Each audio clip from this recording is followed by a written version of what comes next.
반갑습니다. 사교구를 담당하고 있는 송주환 목사입니다. 오늘은 함께 육과 말씀 만나게 하심으로 전파되는 하나님의 나라를 함께 요약해서 같이 설명드리고 나누는 시간 가지도록 하겠습니다.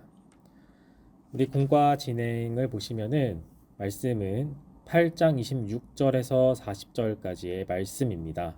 암송할 부분은 29절로서 성령이 빌립더러 이르시되 이수레로 가까이 나아가라 하시거늘 이라고 하는 말씀입니다.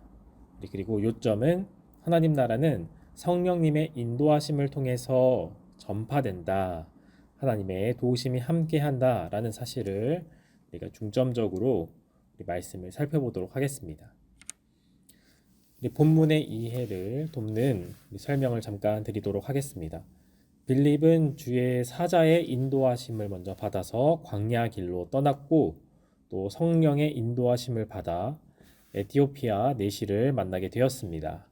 이 에티오피아 내시에게 복음을 전하게 된 이후에도 어떻게 하냐면은 성령님께서 계속해서 이 빌립을 이끌어 가시고 빌립은 그곳에 순종하면서 하나님의 역사를 특별히 복음을 전하는데 같이 쓰임을 받게 된다라는 사실이죠. 즉 빌립은 처음부터 마지막까지 계속해서 성령님의 인도하심을 따라서 믿음을 통해 주님의 영광을 돌리는 사역을 진행했다라는 사실을 확인해 보도록 하겠습니다. 먼저 말씀 속으로 첫 번째 질문입니다. 빌립은 왜 갑자기 사마리아를 떠났습니까?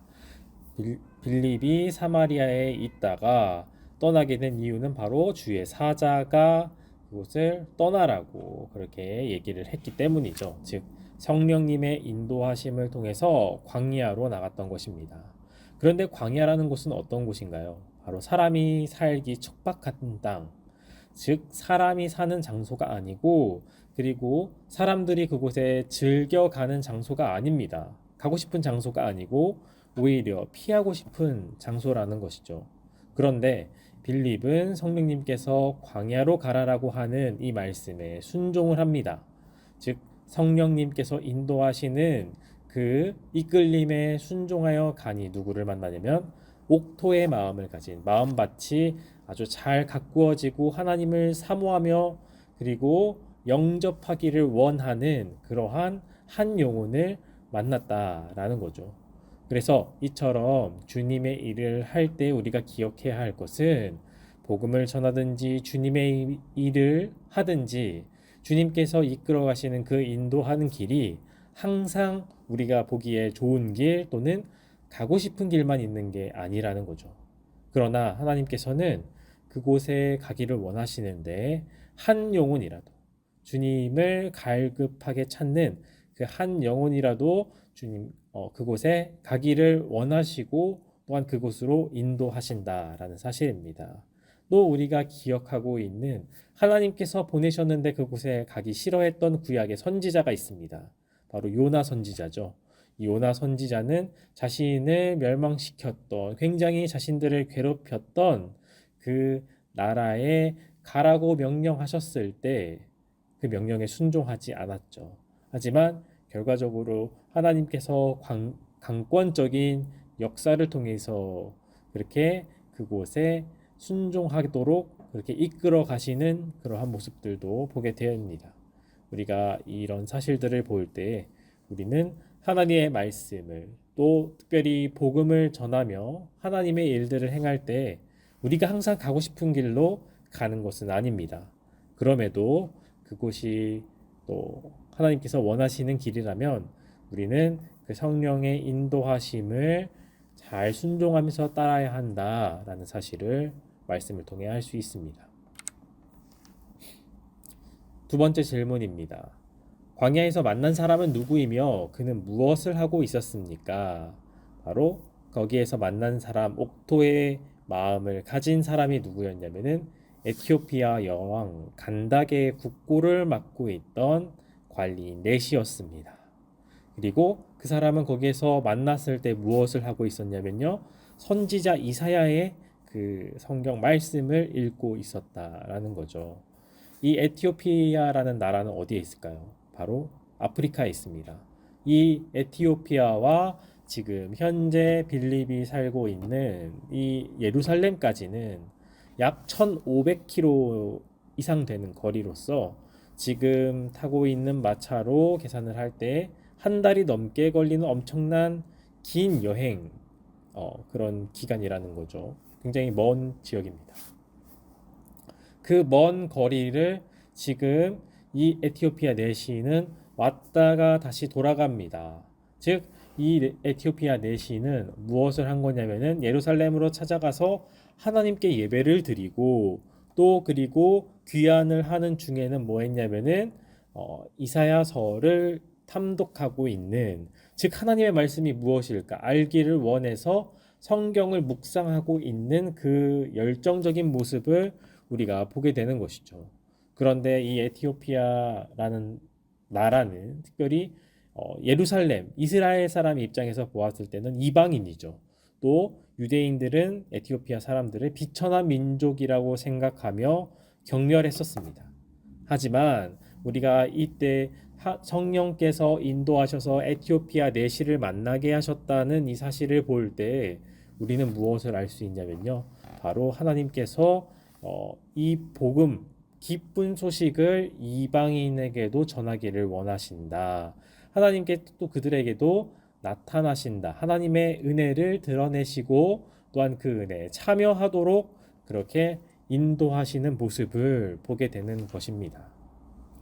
이렇게 하나님께서는 우리를 차별하지 않으시고 모든 사람들이 예수 그리스도의 이름을 믿으면 구원에 이른다라고 하는 그 축복된 그 구원의 자리로 인도하시기를 원한다라는 사실을 우리는 기억해야 할 것입니다. 마지막 세 번째 질문입니다.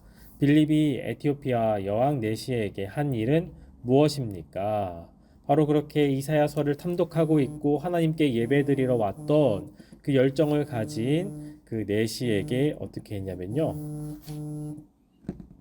바로 빌립이 입을 열어서 예수님의 복음을 전하고 세례를 베풀었다라는 것이죠. 지금 에티오피아 내시가 읽고 있었던 이사야서의 부분이 무엇이었냐면은 바로 그리스도를 예언하고 있는 부분을 읽고 있었습니다. 인생을 대신해서, 사람의 인생을 대신해서 고난을 받으신다는 분이 있는데 그분이 누구인지, 또 왜 그 사람이 고난을 받는지에 대해서 정확하게 이유를 알 수 없었던 것이죠. 그래서 그것을 빌립에게 물어봅니다.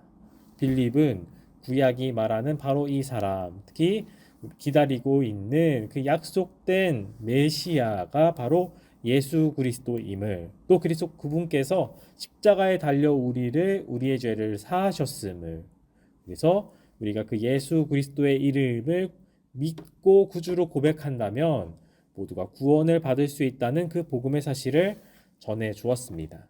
그래서 이 복음을 들은 메시가 이제 어떻게 했냐면은 예수님이 하나님의 아들임을 고백하고 또한 나의 구주임을 고백함으로 바로 빌립에게 세례를 받았다라는 것이죠. 그래서 이 내시는 에티오피아인으로서 처음 세례를 받은 역사적인 인물이 되었고, 또 그 내시를 통해서 에티오피아 안으로 복음의 문이 열리게 되어서 하나님의 말씀을 들음으로 구원에 이르는 놀라운 구원의 문이 열렸다라는 사실을 우리는 발견할 수 있습니다. 우리가 이러한 사실을 볼 때 비록 아주 연약해 보이고 또 우리가 일반적으로 생각했을 때 보잘것없는 사람일 수 있으나 하나님께서는 그 하나님을 갈망하고 하나님을 찾기를 원하는 그 사람의 마음을 아시고 이 빌립을 성령님의 인도로 이끌어 가십니다.